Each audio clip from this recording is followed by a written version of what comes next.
कर्म अगर अच्छा होता है तो भगवान हमारी मदद अवश्य करते हैं।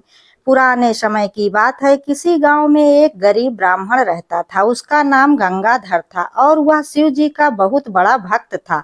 ब्राह्मण के पास पुरोहिती के अलावा और कोई काम नहीं था। बस उसी काम में जैसे तैसे गुजारा चल रहा था। लेकिन ब्राह्मणी इससे संतुष्ट नहीं थी। वह बार बार ब्राह्मण से कहती कि बाहर जाकर कुछ काम धंधा करो। आखिर बढ़ते परिवार की गुजर बसर पंडिताई के भरोसे कैसे चलेगी। पहले तो गंगाधर इस बात को टालता रहा, परंतु रोज रोज की चिक से तंग आकर उसने बाहर जाने का फैसला कर लिया। उसने ब्राह्मणी को बोल दिया कि उसके जाने की तैयारी कर दे और अगले दिन ही मैं सुबह सुबह रवाना हो जाऊंगा। ब्राह्मणी ने उसके कपड़े धो डाले, लाठी लोटा डोरी तैयार कर दी। खाने के लिए 2 उबले हुए आलू और नमक पोटली में बांधकर रख दिया। सुबह गंगाधर ने अपना सामान और खाना लेकर ब्राह्मणी से विदाई ली। अब उसको जाना कहाँ था यह तो निश्चित नहीं था, फिर भी अंदाजे से शहर जाने की राह पकड़ी। रास्ता कच्चा और जंगल से होकर जाता था। पैदल चलते चलते दोपहर हो गई। सोचा कि कहीं पानी मिल जाए तो स्नान और भोजन कर ले। और उसे जल्दी ही उसको एक स्वच्छ जल से भरा सरोवर मिल गया तो गंगाधर ने वहीं एक पेड़ के नीचे डेरा डाल लिया। नहा धोकर पेड़ के नीचे वहीं लेट गया। थका हुआ तो था ही, लेटते ही गहरी नींद ने उसे घेर लिया। संयोग से भोलेनाथ और माँ गौरी वहां से गुजर रहे थे तो माँ की नजर सोते हुए ब्राह्मण पर पड़ी। उसकी दयनीय स्थिति को देखकर माँ का हृदय द्रवित हो गया। माँ ने कहा, हे भोलेनाथ, आप बड़े दयालु हैं, सबके दुख दूर करते हो। इस गरीब ब्राह्मण का भी उद्धार करो, फिर यह आपका भक्त भी है। शिव बाबा बोले, हे पार्वती, तुम बड़ी कोमल हृदय की हो, इसलिए हर किसी की मदद को हरदम तैयार रहती हो। छोड़ो, जाने दो, सब कर्मों का फल है। नहीं स्वामी, इस पर दया करो, मैं और कुछ नहीं मांगूंगी। पार्वती के हट के कारण भोलेनाथ सोते हुए गंगाधर के पास गए। उन्होंने गंगाधर के खाने की पोटली को खोलकर देखा। भोलेनाथ ने उन दोनों आलू को उठाकर वहां पर 2 लड्डू रख दिए और कहा, चलो पार्वती, अब इसका प्रबंध कर दिया है। चलिए भोलेनाथ कहकर माता पार्वती भोलेनाथ के पीछे पीछे चल पड़ी। ब्राह्मण सोते रहने के कारण इस घटना से अनजान था। गंगाधर की आंख खुली तो तीसरा पहर चल रहा था। उसे भूख लगी थी तो खाने की पोटली का ख्याल आया। उसने पोटली खोली तो ऊपर ही 2 ताजा लड्डू देखकर ब्राह्मण की भूख और बढ़ गई। वह सोचने लगा कि किसी जजमान के घर से लड्डू आए होंगे और उसने जल्दी ही लड्डू उठाकर अपने मुंह में डाल लिया। उसको बड़ा आश्चर्य हुआ कि पोटली में 2 लड्डू खाने के बाद फिर से न जाने कहां से 2 लड्डू वापस आ गए। अब तक वह 10 लड्डू पर हाथ साफ कर चुका था, लेकिन पोटली में अभी 2 लड्डू बकाया थे। उसने और सोचना बंद कर दिया। पोटली और सामान उठाकर वापस घर की ओर दौड़ पड़ा। रात का पहर खत्म होने से पहले ही वह घर की चौखट पर था। ब्राह्मणी ने उसे देखते ही कोसना शुरू कर दिया। नासपीटे को कितना समझाकर घर से बाहर निकाला था, लेकिन वही ढाक के 3 पट लौट आया धन्ना सेठ। गंगाधर ने अंदर घुसते हुए कहने लगा, भगवान मेरी भी सुनो या अपनी ही रटती रहोगी। हमारे दुख के दिन दूर हुए। ऐसी चीज लाया हूं कि देखकर खुश हो जाओगी। मैं भी तो देखूं ऐसा कौन सा खजाना हाथ लगा है जो बिल्लियों की तरह उछल रहे हो। ब्राह्मणी ने पानी दे दिया। पानी पीते ही उसने पोटली खोली। ब्राह्मणी कभी लड्डू देखती तो कभी गंगाधर को। आखिर यह क्या पहेली है। ब्राह्मण ने खुशी से कहा, लो लड्डू खाओ। ब्राह्मणी ने लड्डू खाया तो ऐसा स्वाद लगा कि क्या कहना। उसने एक के बाद एक 4 लड्डू खाए। पोटली में 2 लड्डू खत्म ही नहीं होते थे। बच्चों ने भी डटकर लड्डू खाए। लड्डू भी ऐसे थे कि उन्हें खाने के बाद कुछ और खाने की इच्छा ही नहीं रहती थी। गंगाधर ने जंगल की सारी घटना के बारे में अपनी पत्नी को बताया। ब्राह्मणी ने उसे बताया कि उसने तो पोटली में 2 उबले आलू रखे थे, तो यह लड्डू किसने रखे? भोलेनाथ की अनुकंपा समझकर बात समाप्त कर दी। अब गंगाधर ने पत्नी से सलाह करके घर के बाहर गंगाधर हलवाई के स्पेशल लड्डू का बोर्ड टांग दिया। गांव से 1, 2, 3 दिन आर्डर आए तो उसने तुरंत पूरे कर दिए। जो गंगाधर के लड्डू खाता वह तारीफ किए बिना नहीं रह पाता। गंगाधर ने अपनी पोटली को अंदर रखा था और इस राज को छिपाए रखा था। फिर भी गांव वाले हैरान थे कि गंगाधर को किसी ने भी लड्डू बनाते नहीं देखा और न ही उसके घर या दुकान से धुआं उठते देखा है और न ही कुछ सामान लेते देखा है।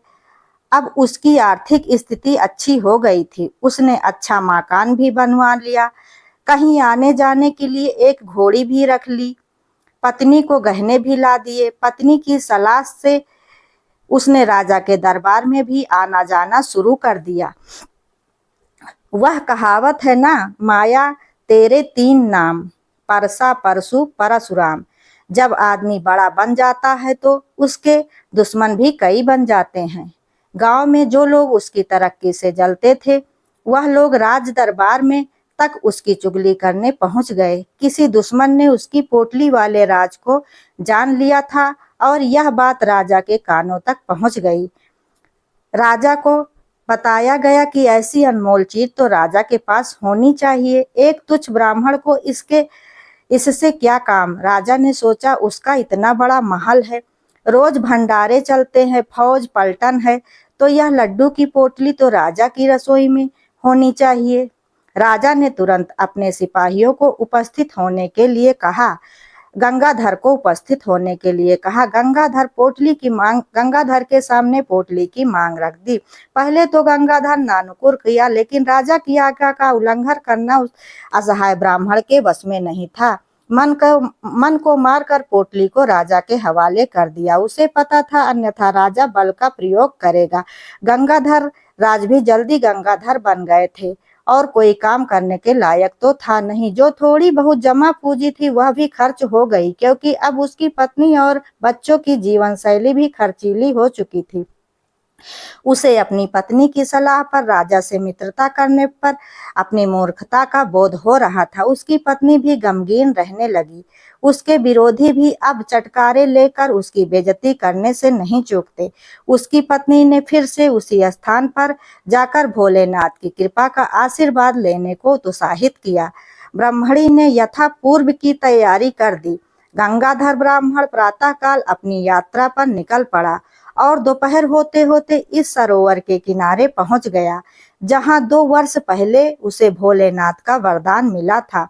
वह पेड़ की छाया में लेट गया। शीघ्र ही उसे गहरी नींद आ गई। अब इसे सुखद संयोग ही कहेंगे कि पहले की भांति शिव पार्वती घूमते हुए वहां से निकले। माता पार्वती की नजर गंगाधर पर पड़ी तो उन्हें याद आया। माता ने तुरंत भोलेनाथ को टोका, क्यों भोलेनाथ, आपको याद होगा हम 2 वर्ष पूर्व यहाँ से गुजरे थे और ये वही ब्राह्मण है जिसकी आपने सहायता की थी, परंतु यह तो वैसे ही फटेहाल दिख रहा है। चलो भोलेनाथ, इसका हाल जानते हैं। माता पार्वती भोलेनाथ का हाथ पकड़ते हुए आग्रह पूर्वक भोलेनाथ को गंगाधर के पास ले गई। भोलेनाथ तो सर्वज्ञ थे। उनको मालूम था कि गंगाधर की पोटली कहाँ गई। भोलेनाथ ने अब उसकी पोटली में 2 लड्डू न रखकर 2 ईंट रख दी और पोटली को बंद कर दिया। पार्वती ने पूछा तो कुछ नहीं, लेकिन भोलेनाथ के इस काम से वह हैरान जरूर थी। 2 घड़ी बाद गंगाधर की आंख खुली। उसने शीघ्र ही सरोवर में स्नान किया। गंगाधर ने भोलेनाथ का नाम लेते हुए पोटली खोली। यह क्या हुआ? पोटली में से एक ईंट जोर से निकली और गंगाधर के माथे पर जोर से लगी। उसकी आंखों के आगे तारे नाचने लगे। वह अचेत होकर गिर पड़ा। लगभग आधे घंटे बाद उसको होश आया तो देखा माथे पर बड़ा सा गुम्बद निकल आया था और आंख नीली पड़ गई थी। उसने मन ही मन भोलेनाथ की इस कृपा पर हंसी और क्रोध दोनों ही आ रहा था। अब वह सोचने और समझने की अवस्था में नहीं था। उसने देखा कि पोटली में अभी भी 2 ईंट थी। एक ईंट जो उसको लगी थी वह बाहर पड़ी थी। उसको इसमें भी भोलेनाथ की कृपा ही नजर आई। उसने ईंट समेत सामान लिया और घर की राह पकड़ी। आधी रात को गंगाधर अपने घर पहुंचा। गंगाधर की पत्नी उसका इंतजार कर रही थी। ब्राह्मण की खस्ता हालत देखकर उसको सदमा सा लगा। वह बहुत दुखी और थका हुआ था। ब्रह्माणी को शंका थी कि वह खाली हाथ लौटा है। गंगाधर ने भी पोटली के बारे में कुछ नहीं कहा। हाथ मुंह धोकर भोजन किया और सो गया। उधर ब्रह्मणी को पोटली देखे बिना चैन नहीं था। वह दबे पांव उठी और उसने धीरे से पोटली को खोली। पोटली खुलते ही एक ईंट उसके माथे पर पड़ी। ब्रह्मणी की चीख निकल गई और वह हे राम कहते हुए पीछे हट गई। काफी देर बाद उसके होश ठिकाने आए। पोटली वह पहले ही बंद कर चुकी थी। खैर वह भी कराहते कराहते सो गई। सुबह दोनों उठे, एक दूसरे को देखा तो कहानी समझ में आ गई। ना किसी ने किसी से कुछ पूछा, ना किसी ने किसी को कुछ बताया।